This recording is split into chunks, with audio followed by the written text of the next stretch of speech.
और ज्योति जी, विधायिका बनने के लिए आप इतना हद तक गिर सकती हैं, ये मुझे उम्मीद नहीं। पवन सिंह अपने पत्नी ज्योति सिंह को किस कारण छोड़ रहे हैं, ज्योति सिंह ने खुद बताया मीडिया के सामने। देखिए पूरा वीडियो। बैठे बिल्कुल पवन जी ने जो बात वहाँ पे बोली है कि हम फिर उन्होंने बोला कि मेरा तलाक का मैटर जब तक क्लियर नहीं हो जाता है तब तक मैं यहां से हिलूंगी नहीं। मैंने बोला एक बात बताइए, एक छत के नीचे रह के मुकदमा लड़ा जाता है क्या?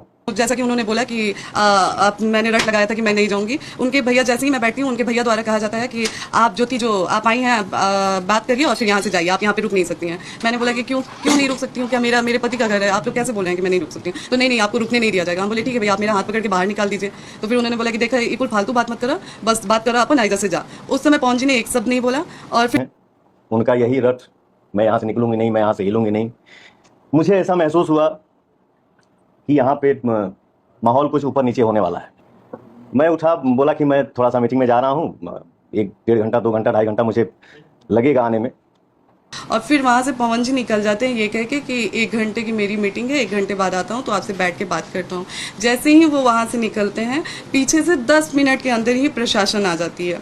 दूसरी बात SHO द्वारा मुझे धमकी दिया जाता है कि आप वहाँ से हटिए, नहीं तो आप पे FIR करा दिया जाएगा अगर आप ज़्यादा वो करेंगे तो क्या आज मैं जनता से पूछती हूँ कि अगर कोर्ट में मामला होते हुए पवन जी मुझे चुनाव में बुला सकते हैं तो क्या 4 सवाल जो मेरे हैं उसका जवाब लेने के लिए मैं पवन जी के घर पे नहीं जा सकती हूँ?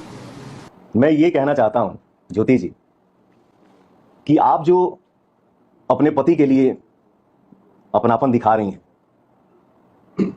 ये अपनापन चुनाव से 1 महीना पहले क्यों नहीं दिखा? ये अपनापन चुनाव से 2 महीना पहले क्यों नहीं दिखा? 3 महीना पहले क्यों नहीं दिखा? 4 महीना पहले क्यों नहीं दिखा? ये अपनापन चुनाव से 1 महीना बाद क्यों भी दिख जाता? आज ही क्यों? क्योंकि मैं अमित शाह जी से मिल लिया, JP नड्डा जी से मिल लिया, धर्मेंद्र प्रधान जी से मिल लिया, विनोद तावड़े जी से मिल लिया, उपेंद्र कुशवाहा जी से मिल लिया। वाह रे अपनापन। और एक बात, ज्योति जी के पिताजी राम बाबू सिंह जी लखनऊ आते हैं, हमारी उनकी मुलाकात होती है तो उनके पिताजी बोलते हैं कि पवन जी आप हमारी बेटी को विधायिका बना दीजिए, इसके बाद आपको उसको रखना होगा रखिएगा, छोड़ना होगा छोड़ दीजिएगा। मैंने बोला पिताजी ये हमारे बस की बात नहीं है। और ज्योति जी, विधायिका बनने के लिए आप इतना हद तक गिर सकती हैं, ये मुझे उम्मीद नहीं था। खैर, आपको जो करना है ना गिरना है गिरिए, लेकिन मैं मर्यादा से बाहर नहीं जा सकता, क्योंकि ये मेरे माँ बाप का दिया हुआ आशीर्वाद से दुनिया पवन सिंह को सुपरस्टार बोलती है, पावर स्टार बोलती है।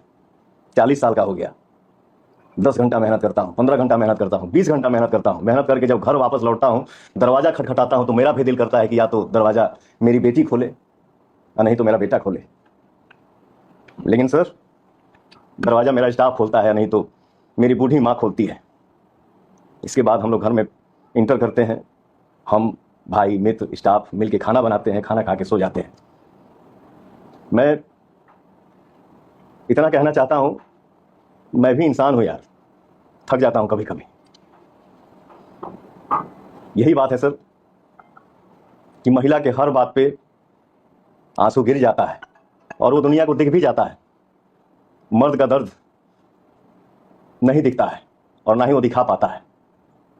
और एक बात, जो लोग इस मैटर में मजे ले रहे हैं, ये है वो है, ऐसे है वैसे करना चाहिए, समाज की बात, तो मैं इतना बता दूं, इतना कह दूं कि फैमिलियर बात जो भी होती हैं वो कमरे में होती हैं, कैमरे पे नहीं।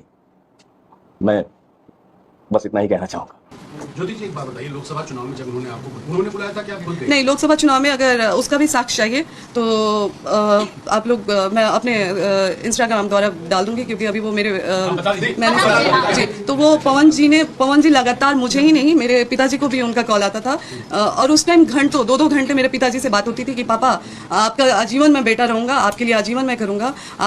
फिर मेरे लिए साड़ी का मैं पैसा भी दिया गया, मैं वहाँ पे गई तो कि ये साड़ी तुम अपने लिए ले लेना जाके, सारा कुछ किया गया। तो चुनाव में मुझे पवन जी द्वारा बुलाया गया। अच्छा, जितने दिन आप लोगों के बीच में जो फर्क आया या डिफरेंसेस आए, इनिशियल वजह क्या? सर वही जवाब आज मैं भी चाह रही हूँ और वही जवाब के लिए मैं पवन जी से लगातार संपर्क करने की कोशिश कर रही हूँ कि एक वजह हमें भी बता दीजिए कि हमारी गलती कहाँ रही है।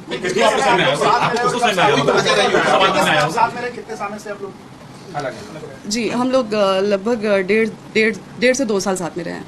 नहीं फिर भी कोई कोई वजह आपको जो समझ में आई? मतलब क्या इनिशियल जैसा कि जी वो हमारे साथ रहते थे और हमें मतलब जैसे दवा हमेशा खिलाते थे, तो उस चीज़ का भी मैंने विरोध करना चालू किया कि नहीं ऐसे नहीं होगा, मैं आपकी पत्नी हूँ, कब तक मैं ऐसे ज़बरदस्ती दवा आप खिलाते रहेंगे और मैं खाती रहूँगी, मतलब मेरे शरीर पे भी वो दवा गलत असर कर रही है, ऐसा नहीं। बस उस चीज़ों को लेके और फिर जैसा कि मैंने पहले भी एक इंटरव्यू में बोला है कि किसी के द्वारा एक ऑडियो मैसेज पवन जी के फ़ोन में भेजा गया था कि ज्योति सिंह का इनसे संबंध है, उनसे संबंध है, बस उस एक ऑडियो की वजह से आज ज्योति सिंह यहाँ पे खड़ी है। आपके पिताजी पर भी आरोप लगा। मतलब मिसअंडरस्टैंडिंग रही जो किसी लोगों ने आपके बारे में जी सीधी-सीधी जी कही? जी वो मिसअंडरस्टैंडिंग रही जिसे आज तक पवन जी ने क्लियर करने की कोशिश नहीं की। मैं लगातार उनसे मिलने के लिए भीख मांगती रही, बात करने के लिए भीख मांगती रही, लेकिन वो कभी मेरे सामने बैठने के लिए तैयार ही नहीं हुए।